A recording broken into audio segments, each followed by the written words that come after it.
So we're going to look at some composite function examples today. Hopefully you have already tried some work on some aspect of this on Hegthy Maths or some of the functions work.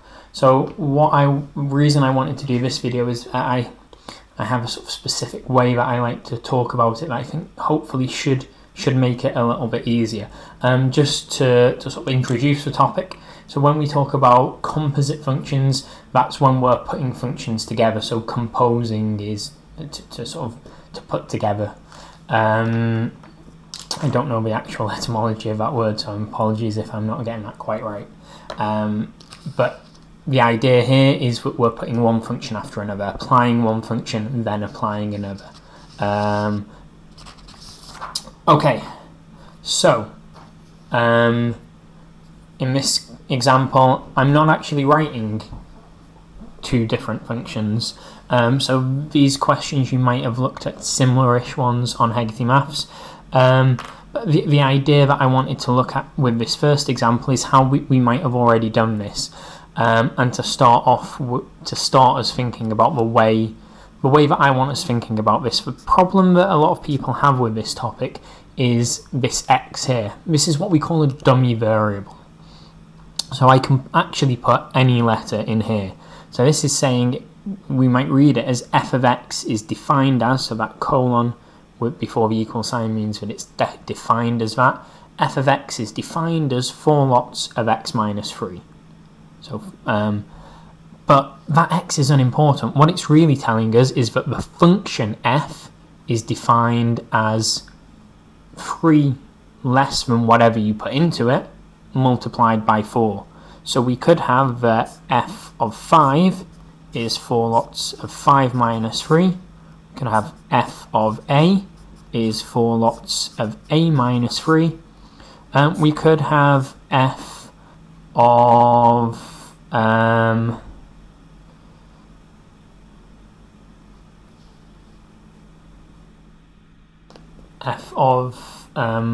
sun is 4 lots of sun. Take away 3. The idea that I'm trying to get across here is that whatever we put in, that's what the function's getting applied to. This x is just a dummy variable. It is there because we need to express what the function f does in terms of something. Okay, but the x itself isn't important. So if I'm asked to find f of 2x, as I am here, it means f of 2x is, well, all I'm going to do is wherever we've got an x, that's what I was putting in, I'm replacing that with 2x. So it's 4 lots of 2x minus 3. What I would tend to do is, rather than reading this as x, read it as something. So f of something is 4 lots of something minus 3. So then when you've got 2x, f of 2x is 4 lots of, well, what's our something? Our something is 2x minus 3. And that's what f of 2x is, or 8x minus 12 if we want to expand it. Okay, here f of x, so if we see one function written after another, that means we're applying both of them, but we're applying the one that's closest to the x first. Okay, so f of x is f of x. Okay, well, f of x is 4 lots of x minus 3. Okay, there's going to end up being a lot of brackets in here, so bear with me. So I want to apply the function f to 4 lots of x minus 3. Well, what does f tell me to do? F of something is 4 lots of something minus 3. So f of this is 4 lots of this minus 3. Okay, and now I just need to start expanding things out. So it's 4 lots of, well, if I expand that out, 4x minus 12,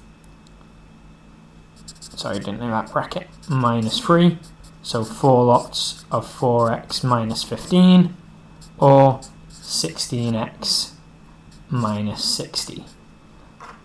Okay, So really building up that idea there of thinking of these functions as being functions of something rather than of a specific letter. Okay, it's at this point where if people are reading this as f of x, they start to find this next line confusing. Okay, so I'm going to go through 6 other examples. We're going to use the same functions twice, but do them different ways around, just to really highlight a point that we need to be careful of. So this function is fg of x. So fg of x, my first line whenever I'm asked to find a composite function is to split it up. So f of g of x. Okay, fg of x means I'm applying the function f to g of x. Okay, so we've got f of, well, what is my g of x? That is x cubed. So I've got f of x cubed. What does f tell me to do? Let's get rid of that x. So f of something is something plus 5. So f of this, x cubed, is this, x cubed, plus 5. Done. Really straightforward. Okay, sometimes, like the last example, they're going to be messier. Sometimes they drop out quite nicely. Okay, we're going to bring this back in a second. Notice here we've got the same functions, but now gf. So gf of x is g of f of x. So always my first line to get those brackets in.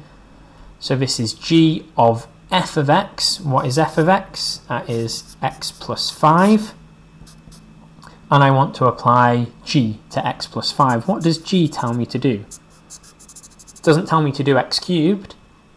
It tells me whatever I put in to do that cubed. So g of something is something cubed. So this is my something, x plus 5. So I'm doing that something cubed, x plus 5 cubed. Okay, just want to very quickly compare these answers together. So these are the same functions for f and g. G of f of x was x plus 5 cubed. F of g of x was x cubed plus 5. These are not the same. So this order does matter. Okay? Doing the composite functions is not commutative. So like multiplication is commutative because we can do it in any order. 6 times 7 is the same as 7 times 6. Addition is commutative. 5 plus 8 is the same as 8 plus 5. But composing functions is not commutative because fg is not the same function as gf. Okay, and we can see that there. Right, 2 new functions now. F of x is 3x minus 2, g of x is x squared plus 3. Okay, and all I'm going to do is same things as before. Compose the functions together. So it's asking me to find fg of x. So fg of x, okay, this is where now you should be starting to pause the video, try the questions for yourself, check against your answer, and we'll at least play a little bit ahead, because I want you thinking about what are the next steps as before I'm writing them down, not waiting for me to write it down and going, oh yeah, I knew that. Write it down first, and then you know that you knew it. So fg of x, do I write down next? Oh, I get those split up, so I get f of g of x. Okay, what have I got written down that I already know? We've got g of x, so I can write f of g of x is x squared plus 3. Now I want to apply f to x squared plus 3. What does f tell me to do? So f of something is 3 lots of something minus 2. Okay, so f of x squared plus 3, f of something is 3 lots of that something plus 2, so it's 3 lots of x squared plus 3 minus 2. And I can just expand my brackets and simplify. So 3x squared plus 9 minus 2 is 3x squared plus 7. Oh, sorry about that. Okay, and we're next going to do that the other way around.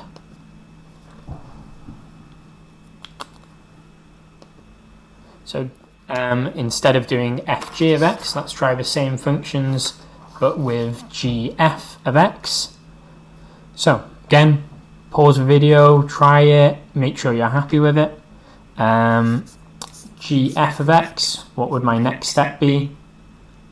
I just split these off. G of f of x. Okay, what do I write down next? What have I got here that I already know? G of f of x I know is 3x minus 2. I've not got what g of 3x minus 2 is, so I need to think about what the function g does. G of something is something squared plus 3.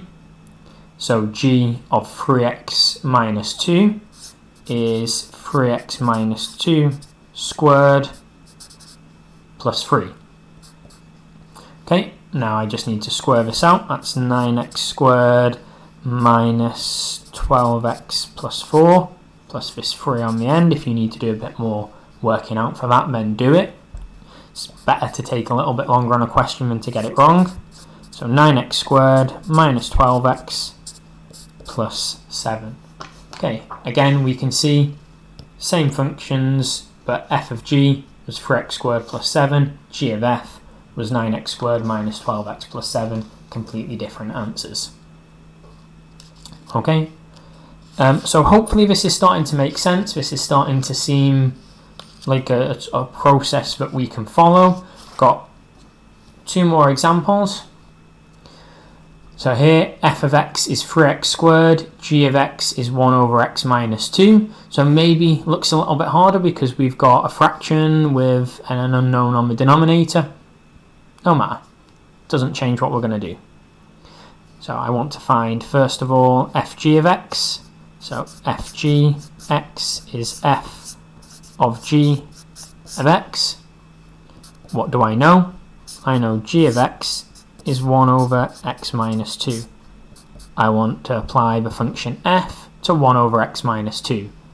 F of something is 3 lots of that something squared. So I want 3 lots of 1 over x minus 2 squared.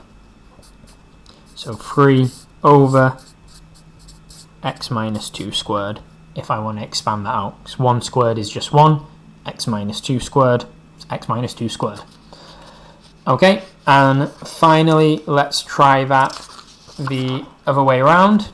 So g of f of x. So gf of x is g of f of x. Do keep pausing the video, trying the questions yourself, okay, comparing it to my answers. So g of, I've got f of x, that's 3x squared. What does g tell me to do? Well, g of something is 1 over that something minus 2. So g of 3x squared is 1 over 3x squared minus 2. Okay, and it's very simple, very straightforward. That idea of getting rid of this x if we're not putting x in, and just replacing it with this idea of a black box, a something we need to put in, I think is really helpful in making this clear. Okay, try some of the questions, let me know how you get on, tell me if you've got any questions, and I hope that all goes well for you.